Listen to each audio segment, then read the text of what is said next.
सपना अपने सास ससुर से कोई भी रिश्ता रखना नहीं चाहती है। सपना अपने सास ससुर से बातें नहीं करती है, ना ही उनका फ़ोन उठाती है। यहाँ तक कि अंशु का भी फ़ोन नहीं उठाती है, उसके भी घर वालों का फ़ोन नहीं उठाती, क्योंकि उसको किसी से रिश्ता नहीं रखना है। अगर उसके पास सबूत है तो वो पुलिस के पास क्यों नहीं ले जाती है? आखिर हर चीज़ों का वो सबूत रखती है। तो जो चीज़ें उसके साथ हुई है या ससुराल में सास ससुर ने किया है तो सबूत तो होगा ना, तो फिर वो पुलिस को क्यों नहीं दे रही है? इस तरीके के कुछ इल्ज़ाम जो है अंशु ने सपना के ऊपर लगाए हुए थे। तो सपना ने हेलो दोस्तों, आप सभी का मेरे चैनल प्रीति चतुर्वेदी ब्लॉग में स्वागत है। कैसे हैं? एक प्यारा सा कमेंट करके ज़रूर बताइएगा। गाइस, देखा ही होगा कि दिवाली के बाद अंशु का वीडियो किस तरीके से आता है। मम्मी पापा मिलने आए हुए थे, कुछ चीज़ें दिखाई अंशु ने, जिसके बाद सपना का भी एक वीडियो आया था। सपना ने भी बताया कि किस तरीके से जाते समय अंकल आंटी उससे मिलने के लिए आए थे, जिस पे अंशु बहुत ज़्यादा भड़क गई। अंशु बोलती है कि अगर मम्मी पापा मिलने आपके इधर पहले आ रहे थे, उन्होंने आपको कॉल भी किया था पर आपने कॉल नहीं उठाया, तो फिर वो मेरे यहाँ आए रहे। उसके बाद मिलने जाने टाइम वो कोशिश कर रहे थे आपसे मिलने के लिए, क्योंकि आप ही किसी का कॉल नहीं उठाती, किसी का भी फ़ोन रिसीव नहीं करती है, तो क्या करे। लेकिन आपने ये सारी वीडियो डाली पर मौसा यानी कि अंशु के जो दूसरे वाले फूफा जी हैं वो और अंशु के पापा सपना के घर गए हुए थे। वो वाले ब्लॉग वीडियो सपना ने नहीं डाली थी अपनी आईडी पे, ना ही किसी को बताया। तो अंशु ने बोला कि अगर आप वो वाली वीडियो क्यों नहीं डाली जिसमें पापा और फूफा गए हुए थे, वो वीडियो भी डालो और बताओ सारी चीज़ें। अगर आपको बतानी है, सब कुछ सोशल मीडिया पे ही रखनी है, तो बताओ ना सभी को कि आपने किस तरीके से, जब मैं मिलने के लिए गई थी तो आपने सारे गहने वहने खेत में फेंक दिया था, मुझे जो दिया था, किस तरीके से आपको मुझसे कोई रिश्ता नहीं रखना था, मुझसे रिश्ते तोड़ने थे, इसलिए आप मेरे जो भी गहने दिए हुए थे आप मुझे देने के लिए आई हुई थी। बहुत सारे इल्ज़ाम लगाए, जिससे सपना बहुत ज़्यादा भड़क गई। सपना को बहुत ज़्यादा बुरा लगा था, क्योंकि सपना ने कभी अंशु से ऐसी उम्मीदें नहीं की थी। इनफैक्ट हम लोगों ने भी कभी अंशु से ऐसी उम्मीद नहीं की थी कि अंशु कभी अपनी उस भाभी को इस तरीके से जवाब देगी जिसे वो माँ की तरह समझती थी, जिसका उसने हर दुख सुख में साथ दिया। उसने सब तब साथ दिया जब किसी ने साथ नहीं दिया था, और आज इस तरीके से रिप्लाई देगी कि अगर आपके पास सबूत है तो आप पुलिस के पास क्यों नहीं जाती, पुलिस की मदद क्यों नहीं लेती हैं। इस तरीके से जिसपे सपना ने एक वीडियो वायरल की हुई थी, ऑडियो थी उसमें, जिसमें अंशु के जो फूफा जी हैं, दूसरे वाले फूफा जी और अंशु के पापा जिस दिन सपना के घर गए हुए थे, तो कुछ चीज़ें हुई थी जो उनके बीच में बात विचार हुई थी। वो ऑडियो मतलब सपना ने दिखाया था, जिसमें था कि मतलब जो सपना है वो मौसा जी से कह रही है कि मैं किस हिसाब से उस घर में जाऊं, किस हिसाब से उस घर में रहूं, जिस पे एक ससुर की अपनी बहू के ऊपर, अपनी बेटी के ऊपर गंदी निगाहें हो। वो गंदी तरीके से मुझे देखती हैं, उनकी निगाहें गंदी है। यहाँ तक कि वो अंशु के ऊपर भी गंदी निगाहें डाले हैं। कुछ बहुत पुरानी गाइस वीडियो भी रही है, जिसमें हमें देखने के लिए भी मिला है कि कुछ चीज़ें जो बहुत ज़्यादा अटपटी लगी है, क्योंकि उनके घर का जिस तरीके से नियम रूल रहा है, हमेशा से सपना अपने सर पे ही पल्लू रखी है, चाहे वो घर में सास ससुर के पास रहने दो। यहाँ तक कि उसको ऐसी आदत रही है कि वो किचन में काम भी करती रही है तो भी सर पे दुपट्टा पूरा रखी है अच्छे से। तो जिस तरीके से उसके ससुर जी ने किया वो बिल्कुल भी अच्छा नहीं लगा, हमें अभी अटपटा लगा था। पर यही सारी चीज़ें सपना ने खोल दी, बता दी, और सपना ने एक ही चीज़ कहा कि अगर मैं सारे सबूत लाऊं जो मेरे पास हैं, या सारी चीज़ें दिखाऊं, पुलिस में जाके दिखाऊं ना, तो जेल हो जाएगी, जो कि सपना नहीं चाहती है। बुढ़ौती में, इस उम्र में, जिनसे बेटे भी छीन गए, अब वो अपनी बची खुची जो ज़िंदगी है वो जेल में काटे, और बिल्कुल भी नहीं चाहती है। तो अंशु, मैं तुम्हें एक चीज़ कहूँगी कि तुम बहुत सबूत करती हो, बहुत ज़्यादा समझदार हो। सपना ने भी तुम्हें बोला है कि अंशु बहुत ज़्यादा मैच्योर है, बहुत ज़्यादा समझदार हो गई है। तो जिस वक्त तुम्हारी आईडी हैक हुई थी, तुमने ही कहा था ना कि मेरी आईडी किसी ने हैक कर ली है गुजरात में, और अब वो मेरी आईडी का मिसयूज कर रहा है, भाभी के गंदे कमेंट्स को मेरे आईडी के द्वारा लाइक कर रहा है। तो जब तुम्हें पता था तो तुमने ये सारी चीज़ें पुलिस को क्यों नहीं बताई? पुलिस को बताती तो 1 मिनट में पता चल जाता ना तुम्हारी आईडी किसने हैक की है, कहाँ से किया हुआ है। तब तो तुमने पुलिस का सहारा नहीं लिया था। जब तुम्हारे भैया का डेथ हो गया था जो तुम्हें जान से भी ज़्यादा प्यारे थे। कहते ना, किसी सामान, चीज़, पैसे, रुपए से ज़्यादा कीमती तुम्हारे भैया।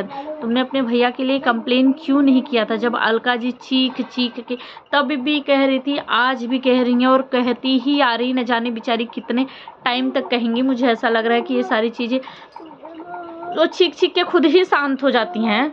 बैठो बैठो, हाँ सुला दो सुला दो। लेकिन तब तुमने क्यों नहीं लिया पुलिस का सहारा?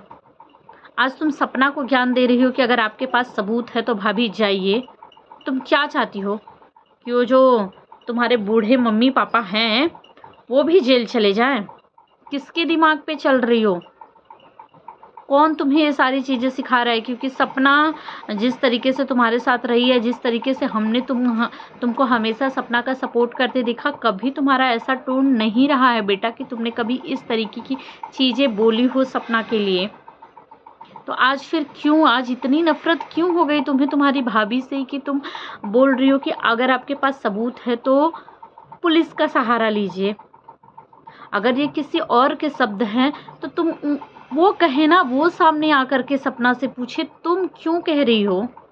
तुम क्यों इतनी नफ़रत कर रही हो? क्या तुम्हारी भाभी इतनी नफ़रत के लायक हैं? कहाँ गया तुम लोगों का प्यार जो था कि हमारा कभी रिश्ता नहीं टूटेगा, कभी नहीं छूटेगा? हमने सुना उस ऑडियो में सपना ने जिस तरीके से बताया कि बहुत ही गंदी नज़र थी उनकी अंकल की सपना के ऊपर, तुम्हारे ऊपर भी। सपना ने तुमसे पूछा है कि बताओ क्या ये सही है? बताओ, वीडियो के थ्रू बताओ हमें कि क्या ये सही है? क्या तुम्हें लगता है कि तुम्हारी भाभी को जाना चाहिए उस घर में? गाइस आप लोग बताइए, क्या लगता है कि सपना को उस घर में जाना चाहिए, रहना चाहिए? जिस घर में ससुर को बोलते हैं ना, बहू जो होती है तो बेटी के समान होती है। बहू और बेटी एक ही होती हैं। इस उम्र में भी अंकल जी की निगाहें अपनी बहू के ऊपर है। अरे बीबी तो है ही ना भाई। और आंटी जी को इतना सब कुछ पता होते हुए भी आंटी ने एक्शन नहीं लिया, कुछ नहीं बोला इस पे। और भी अंशु के पापा को भी पता था, यहाँ तक कि उनकी बेटी के ऊपर भी ऐसी नज़रें थी, तो भी नहीं एक्शन लिया, तो भी कुछ नहीं बोला। सपना क्लियर बता रही है उस वीडियो में कि अंशु के पापा को ये चीज़ पता थी पर अंशु के पापा ने कुछ नहीं बोला। मतलब आपको आपकी बेटी के लिए भी नहीं लड़ना था? तो जब आपको अपनी बेटी के लिए नहीं लड़ना है तो फिर आप अपनी बहू के लिए कैसे लड़ेंगे? क्या सच में एक करने के लिए गए थे आप लोग उस घर में, या फिर कोई और वजह थी? आज भी अलका दीदी चीख चीख के बोल रही हैं, वीडियोस बनाई हैं, बता रही हैं कि राजवीर भाई के लिए क्यों नहीं लिया, क्यों नहीं किया पुलिस कंप्लेन। और अंकल जी की और एक भी राज खुली कि उस टाइम जिस टाइम राजवीर भाई की डेथ हुई थी, उस टाइम अंकल जी अपने बालों में कुछ ही दिन हुए थे, मतलब कुछ ही दिन हुए थे, अंकल जी अपने बालों में मेहंदी लगाकर घूम रहे थे जब अलका जी गई हुई थी उनके घर के सामने मिलने के लिए, राजवीर भाई के इंसाफ के लिए लड़ने के लिए। तो वो मेहंदी लगा के घूम रहे थे। ये सब क्या है बाबा? मुझे तो इतना गोलमाल सा लगता है ना इन रिश्तों के बीच की चीज़ें, कुछ समझ में ही नहीं आती है कि कौन किसका दुश्मन है, कौन किसको प्यार करता है, कौन किससे नफरत करता है, कौन प्रॉपर्टी के लिए लालची है, कौन सब चीज़ों में सबसे ज़्यादा सपना खींची जा रही है। जबकि बेचारी घर द्वार प्रॉपर्टी पैसा सब कुछ छोड़ दी कि भैया मुझे कुछ नहीं चाहिए, मुझे सुकून की ज़िंदगी जीने दो। लेकिन तो भी उसके ही पीछे लोग हाथ धो करके पड़े हुए हैं, कुछ ना कुछ पुरानी बातें निकालेंगे। कहीं कोई मौसम, पहले शकुनी मामा थे, अब वो फिर शकुनी मामा बने, फिर अब ये अंशु ने भी बोलना चालू कर दिया है। अब तो मौसा जी की भी एंट्री हो गई है।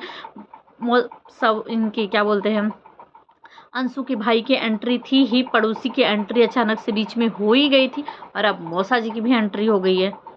सब के सब मिलकर, दोस्त ने कितनी दगाबाजी की वो सभी ने देखा, तो सबके सब मिलके एक लड़की, एक सपना के पीछे क्यों पड़ गए हो भाई? क्या है, क्या क्या चाहते, क्या हो? लड़की क्या कर ले?